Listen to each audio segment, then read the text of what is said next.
मदिरा। पुर्तगाल की खूबसूरती पर यह विस्तृत चर्चा आपको एक ऐसी दुनिया में ले जाएगी जहां कुदरत के करिश्मे हर मोड़ पर आपका इंतजार कर रहे हैं। मदिरा सिर्फ एक आइलैंड नहीं, बल्कि अटलांटिक महासागर के बीचों बीच तैरता हुआ एक जादुई बगीचा है। पीको डो अरिएरो, बादलों के ऊपर का संसार। मदिरा की शुरुआत इसके सबसे ऊंचे मुकामों में से एक पिको डो एरीरो से होती है। 18 मीटर की ऊंचाई पर खड़ा यह पहाड़ आपको बादलों के समंदर के ऊपर ले जाता है। यहाँ का सूर्योदय, सनराइज देखना किसी रूहानी तजुर्बे से कम नहीं है। विशेषज्ञों का मानना है कि यहाँ की धुंध और सूरज की पहली किरणों का मिलाप इंसान को एक अलग ही दुनिया का एहसास कराता है। क्या आपने कभी सोचा है कि बादलों के ऊपर चलने का एहसास कैसा होता होगा? फैनल फॉरेस्ट, सदियों पुरानी खामोशी। जैसे ही आप फनाल फॉरेस्ट में कदम रखते हैं, आपको महसूस होगा कि आप किसी परियों की कहानी का हिस्सा बन गए हैं। यह यूनेस्को वर्ल्ड हेरिटेज साइट है, जहाँ के प्राचीन पेड़ लाखों साल पुराने हैं। यहाँ की गहरी धुंध और मुड़े हुए पेड़ों के बीच की खामोशी इतनी गहरी है कि आप अपनी धड़कनें सुन सकते हैं। क्या आप उस धुंध में खो जाने की हिम्मत रखते हैं, जहाँ हर पेड़ एक कहानी सुनाता नजर आता है?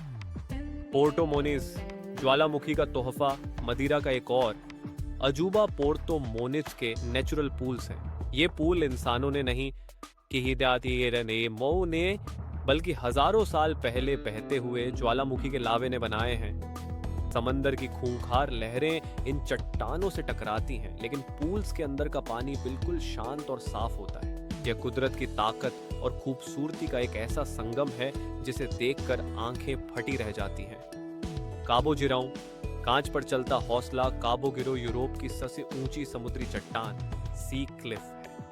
यहाँ बना स्काई वॉक कांच का एक ऐसा प्लेटफॉर्म है जो समंदर से 580 मीटर ऊपर हवा में लटका हुआ है। जब आप उस पारदर्शी कांच पर खड़े होकर नीचे देखते हैं तो सीधा अटलांटिक महासागर और लहरें नजर आती हैं। क्या आपके पैर उस वक्त नहीं डगमगाएंगे जब आपके और 500 मीटर गहरी खाई के बीच सिर्फ एक कांच की परत होगी? पोंता दे साओ लोरेंसो, ड्रैगन की दुम। मदिरा का पूर्वी कोना यानी पोंटा डी साओ लोरेंको इस टापू का बिल्कुल अलग चेहरा पेश करता है। जहां पूरा मदिरा हरा भरा है, वहीं यह हिस्सा ज्वालामुखी की लाल चट्टानों और बंजर रास्तों से भरा है। इसे ड्रैगन की तुम भी कहा जाता है।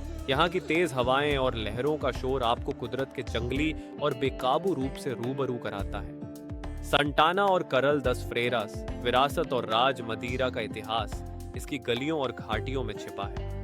सांताना के त्रिकोणीय घास वाले घर आज भी उस सादगी की गवाही देते हैं जो सदियों पहले यहाँ के किसानों की पहचान थी।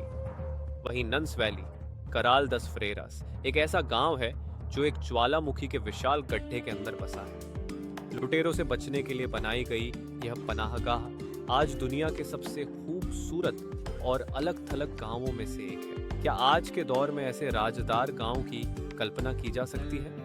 लेवादा वॉक्स और मोंटे टोबोगन, अनोखा सफर। मदिरा का असली सुकून यहाँ की लेवाड़ा यानी नहरों के साथ बने रास्तों में मिलता है। जंगलों, सुरंगों और झरनों के बीच से गुजरने वाले ये रास्ते आपको उस जगह ले जाते हैं जहाँ गाड़ियां नहीं पहुँच सकती। और जब आप वापस शहर की तरफ आते हैं तो मोंटे की मशहूर टोबोगन राइड आपका इंतजार करती है। लकड़ी की टोकरी में बैठकर ढलान वाली सड़कों पर फिसलना एक ऐसा रोमांच है जो पूरी दुनिया में सिर्फ मदिरा में ही मिलता है। फनचल, मदिरा का दिल सफर का अंत राजधानी फनशाल में होता है। यह शहर मशहूर फुटबॉलर क्रिस्टियानो रोनाल्डो का जन्म स्थान है।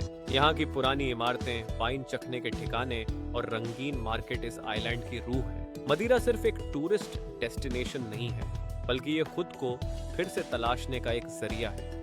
पहाड़ की चोटियों से लेकर समंदर की लहरों तक मदिरा का हर कोना आपसे एक ही सवाल पूछता है, क्या आप फिर से जीने के लिए तैयार हैं? मदिरा का यह सफर आपके जहन में हमेशा के लिए नक्श हो जाएगा।